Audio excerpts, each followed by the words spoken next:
Nilai tukar mata uang Garuda kembali berada dalam tekanan karena sentimen eksternal dan domestik yang kurang kondusif. Gejolak mata uang Garuda ini tak lepas dari dinamika internal dan eksternal, termasuk The Fed. Nah, hari ini nilai tukar rupiah kembali mendekati Rp18.000 per dolar AS. Secara tahunan kalender berjalan, mata uang Garuda masih mencatatkan depresiasi mencapai 7,83%. Di sisi lain, Bank Indonesia telah all out menerapkan sejumlah langkah taktis untuk membuat mata uang Garuda bertahan. Lantas mengapa rupiah masih melemah?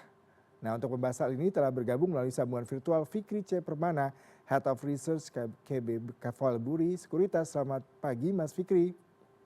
Selamat pagi Mas Yuda. Iya Mas Fikri, ini sepertinya rupiah masih betah ya, nyaris 18.000 bahkan tadi pagi 17.994 meskipun kemarin Selasa sempat menguat 0,08% dibandingkan penutupan hari Senin. Kalau sedikit mereview sepanjang Juli ini seperti apa Anda melihat pergerakan rupiah ini Mas Fikri? Ya, kalau mulai dari pergerakan rupiah sejak awal Juli tentunya kita sudah sedikit membaik ya. Dari kondisi di bulan Juni pada saat rupiah hampir mendekati 19.000, tapi ada beberapa catatan yang harus kita lihat juga. Kalau mulai dari pergerakan USD Index yang menjadi acuan pergerakan dari USD itu kan mengalami penurunan ya. Artinya mereka turun sekitar 0,2%. Tapi sebaliknya kalau rupiah terdepresiasi dengan level 2 sampai 0,3%. Berarti kita juga harus lihat ini kondisinya seperti apa. Mulai dari kondisi sekarang mungkin ada beberapa hal yang harus kita lihat juga. Pertama dari sisi global mungkin dari sisi perang US Iran mungkin sudah mulai turun walaupun mungkin dalam beberapa hari terakhir memang ada kenaikan tensi sedikit ya. Tapi di sisi lain yang harus kita lihat adalah ada ekspektasi kenaikan Fed rate yang meningkat dari sebelumnya. Kalau di awal tahun mungkin kita lihat di bulan Desember baru akan terjadi kenaikan dari beberapa pernyataan, apakah itu dari Kevin Walsh ataupun mungkin dari beberapa pejabat The Fed lainnya, mungkin mereka akan lebih cepat dari sebelumnya, mungkin di September. Bahkan saat ini diekspektasikan kenaikan akan terjadi di September oleh 58% investor. Ini juga yang perlu diperhatikan oleh berbagai pelaku pasar di Indonesia. Di samping itu juga kalau kita lihat tadi malam tiba-tiba ada S&P dan Dow Jones yang menyatakan akan melakukan reklasifikasi terhadap pasar saham di Indonesia. Dan mungkin mereka akan menurunkan pasar Indonesia di tahun 2027 mendatang ke frontier market seperti yang dilakukan oleh MSCI dan juga oleh S&P dan juga Fitch. Hal ini yang tentunya akan jadi catatan utama. Selain dari kita tentunya kita juga harus lihat bahwa ini juga dilakukan terhadap Turki dan juga Nigeria. Artinya memang ada tekanan terhadap emerging market. Jadi secara keseluruhan ini juga perlu kita lihat ada gejolak yang akan sedikit berbeda nantinya di bulan Juli ini. Di samping itu di bulan Juli ini kita juga harus lihat di awal pekan, di awal Juli kita lihat trade surplus kita ternyata sudah mulai berakhir. Setelah 72 bulan berturut-turut malah sekarang kita jadi defisit. Nah ini tentunya akan jadi catatan utama karena kalau ada defisit neraca perdagangan, khawatirnya ini akan mengikuti karena akun defisit juga. Sehingga tentunya ya kalau cash flow di domestik kita lebih banyak keluar, artinya akan ada kebutuhan terhadap USD yang lebih banyak. Selain juga karena ada dividen, pembagian imbal hasil lainnya dan pembayaran utang tentunya. Nah ini yang juga perlu kita antisipasi. Walaupun mungkin kita lihat kemarin juga cadangan devisa kita sedikit naik ya di akhir bulan Juni ke 0,5. Tapi catatan lain yang kita lihat adalah kondisi fiskal kita masih jadi perhatian utama. Kemarin 2 hari yang lalu Pak Purbaya juga mengatakan bahwa sampai Juni defisit fiskal kita sudah meningkat ke 0,78% dengan ekspektasi akan mencapai 2,84% di akhir tahun 2026. Tentunya ini akan jadi kekhawatiran tambahan dari sisi fiskal. Di samping itu yang juga perlu kita lihat ada beberapa peraturan juga yang mulai diberlakukan di bulan Juni ataupun Juli ini. Misalnya peraturan Menteri Keuangan nomor 31 terkait dengan pembatasan ekspor batu bara dan juga lignit. Tentunya ini akan memberikan kekhawatiran trade surplus kita yang semakin turun di bulan Juni dan di bulan Juli. Ya, sekali lagi mungkin ini juga akan mempengaruhi current account deficit yang lebih besar, begitu pun dengan balance of payment, dalam artian secara keseluruhan memang secara fundamental ada tekanan terhadap rupiah, Mas Yuda. Dengan kompleksitasnya tekanan rupiah eksternal, internal, pasar sepertinya memang wait and see ya. Terutama kalau melihat tentang rencana The Fed yang akan mungkin menaikkan rate-nya dalam waktu dekat, kemudian juga data-data tadi S&P juga the worst-nya akan menurunkan rating Indonesia dan ini pasti berpengaruh terhadap emiten-emiten yang terkait dengan perbankan dan juga investor asing. Sejauh ini bagaimana Anda melihat kebijakan dari moneter Bank Indonesia untuk menjaga nilai tukar rupiah selain NDF, di NDF sudah dijalankan, semuanya sudah dilakukan, bond juga sudah dijual cukup baik berdasarkan data yang didapatkan, tapi sepertinya bergeming ya rupiahnya. Apakah memang ada kebijakan lainnya menurut Anda harusnya segera dilakukan mengingat memang waktu ini butuh sekali implementasi yang cepat mengingat tadi ya banyak variabel-variabel sentimen yang bisa jadi menjadi hal yang negatif membuat rupiah kembali terdepresiasi. Kalau dari saya sebenarnya yang dikhawatirkan investor itu bukan dari angka saja sih Mas Yuda. Kalau kita lihat dari angka-angka memang ada tekanan terhadap rupiah, tapi saya pikir tekanannya harusnya tidak sebesar ini. Tapi ada hal lain yang mungkin diperhatikan oleh investor. Dalam beberapa waktu terakhir kita lihat ada kebijakan yang tiba-tiba berubah. Saya pikir kebijakan yang tiba-tiba berubah, ketidakpastian ini yang lebih dikhawatirkan oleh investor sebenarnya. Tidak hanya dari investor sektor real, tapi juga dari pasar modal. Sehingga ini yang mendorong outflow. Saya pikir dengan yield swing kita udah di 7,4 atau bahkan sekarang di 7,1 untuk 10 tahun, ini merupakan nilai yang cukup tinggi. Bahkan dalam 5 tahun terakhir bisa dikatakan ini adalah level yang paling tinggi. Harusnya ini menarik minat asing untuk masuk ke Indonesia. Ada rupiah yang terapresiasi. Tapi di saat yang sama, karena ada ketidakpastian, tentunya orang juga khawatir kalau tiba-tiba nanti ada kebijakan yang berubah. Ada ketidakpercayaan juga di situ. Sehingga ini yang mendorong S&P, Dow Jones, ataupun mungkin Fitch, dan lainnya juga mengatakan yang diperlukan oleh Indonesia itu adalah kepastian, investability, kepastian dalam berusaha. Nah ini yang juga belum dijawab pada saat ini oleh pemerintah. Saya pikir ini yang lebih perlu diperhatikan sekarang dibanding hanya kebijakan untuk mendorong adanya kenaikan imbal hasil atau mungkin remunerasi yang dilakukan oleh Bank Indonesia atau mungkin kenaikan BI rate yang juga dilakukan oleh Bank Indonesia atau menjaga inflasi. Saya pikir itu semua akan sulit capai atau stabilitas rupiah sulit tercapai kalau kepastian itu tidak ada, Mas Yuda.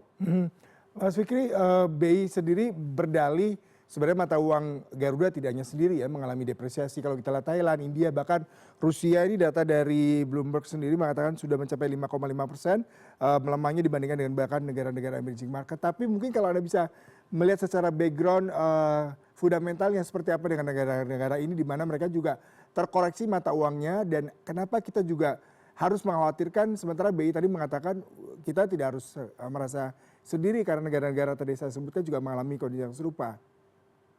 Iya, koreksi memang terjadi di negara-negara lain, tapi kok tidak sebesar Indonesia? Ini yang menjadi pertanyaan utama. Bahkan dalam satu pekan terakhir kita lihat terjadi penurunan DXY misalnya, yang mengalami depresiasi itu adalah negara-negara yang mungkin tidak bisa dikatakan bukan peers Indonesia. Yang mengalami depresiasi dalam satu pekan terakhir itu adalah negara-negara Lebanon, Turki, dan juga Kyrgyzstan. Saya pikir ini bukan peers Indonesia. Saya pikir mereka juga bukan mengalami pertumbuhan ekonomi 5%. Inflasi mereka bahkan jauh di atas kita. Jadi saya pikir mungkin catatannya bukan hanya karena fundamental ekonomi, tapi ada sentimen di situ yang belum dijawab. Saya pikir kalau sentimen, sepertinya bukan hanya BI yang harus bekerja keras di sana, tapi juga ada otoritas lainnya, apakah itu otoritas fiskal ataupun makroprudensial, termasuk juga kita sebagai pelaku ekonomi. Tapi sekali lagi tentunya harus ada dirijennya. Dirijennya tentunya adalah para otoritas yang mendorong kepastian tersebut dan kepercayaan tersebut. Saya pikir kalau itu baru terjadi, ada kepercayaan atau pembalikan arah kepercayaan terhadap pasar Indonesia, apalagi dengan imbal hasil yang sangat tinggi sekarang, apalagi diskon yang cukup besar di pasar saham Indonesia, bandingkan sekarang PE valuasi Indonesia hanya di 9 kali, jauh di bawah rata-rata yang 14 kali, saya pikir sudah sangat murah. Tapi kenapa orang tidak masuk ke Indonesia? Ini yang harus segera dijawab sebenarnya Mas Yuda. Kalau kita bicara mengenai ekonomi makro, ini fundamental ekonomi ini bisa diukur dari sejumlah indikator ya Mas, seperti defisit fiskal, inflasi, rasio utang, kemudian juga pertumbuhan ekonomi.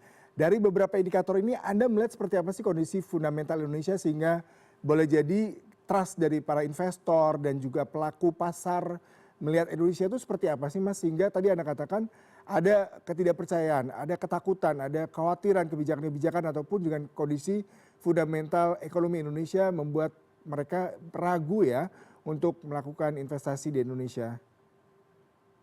Kalau kita bicara fundamental ekonomi atau menjadi tujuan BI misalnya Mas Yuda ya, itu kan ada pertumbuhan ekonomi di situ. Pertumbuhan ekonomi kita 5,6%, tertinggi kedua di OECD. Jadi saya pikir kita tidak ada kekhawatiran di sana. Lalu kedua, terkait dengan tingkat inflasi. Tingkat inflasi kita masih di 3,1%. Artinya masih di rentang 2,5 plus minus 1 tujuan BI. Tapi yang menjadi catatan adalah stabilitas rupiahnya. Rupiah berarti tiba-tiba bisa mengalami kenaikan atau mungkin cenderung terdepresiasi.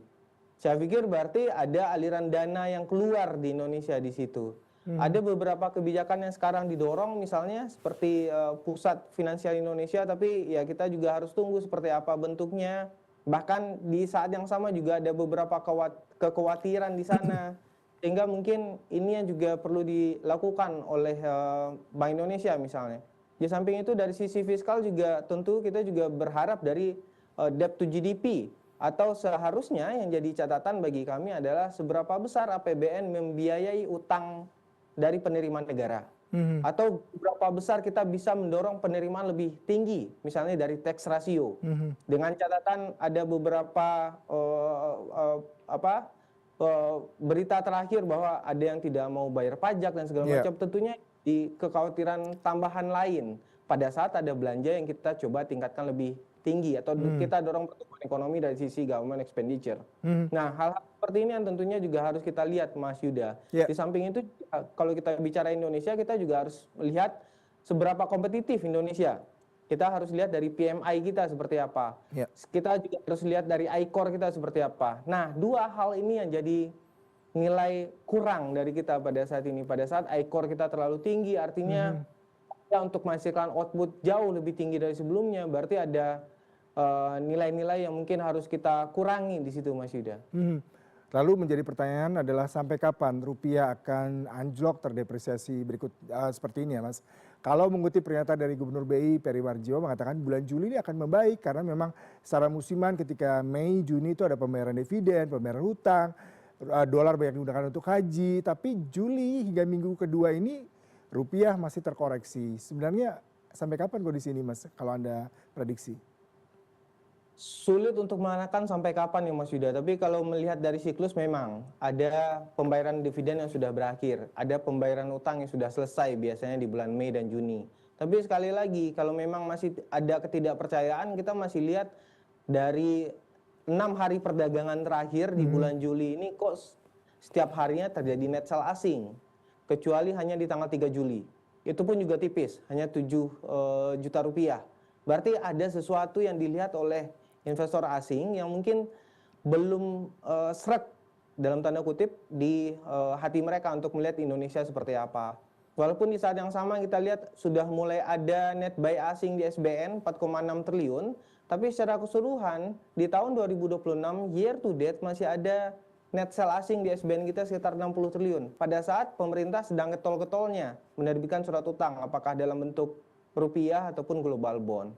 Nah, ini yang juga perlu kita jawab. Berarti memang ada sesuatu terkait Indonesia. Apakah itu, ya sekali lagi saya pikir mungkin ada ketidakpercayaan atau mungkin ada ketidakpastian di sana. Nah, ini kan jawabannya bukan dalam bentuk angka saja Mas Yuda, tapi ada goodwill di situ yang dilakukan oleh pemerintah. Goodwill ini yang tentunya kita tunggu. Kalau sudah ada goodwill tersebut, ada kepastian, ada kepercayaan yang kembali balik ke Indonesia, saya pikir mungkin rupiah kita harusnya semakin kuat ke depannya Mas Yuda. Bahkan sekarang sudah sangat under value saya pikir. Kita masih berharap semoga mata uang Garuda kembali menguat karena tadi Anda katakan memang perlu adanya integrasi dari pelaku kebijakan, pejabat juga, masyarakat, dan goodwill ini harus tetap dipertahankan mengingat tadi faktor eksternal, internal juga harus bisa diatasi dengan kebijakan-kebijakan dan juga bagaimana mancanegara investor melihat Indonesia tidak hanya sekedar angka-angka pertumbuhan tapi juga kondusif dan memberikan kepastian hukum dalam investasi di tanah air. Terima kasih Mas Fikri untuk perbincangannya pagi hari ini. Salam sehat selalu. Terima kasih Mas Yuda, sehat selalu.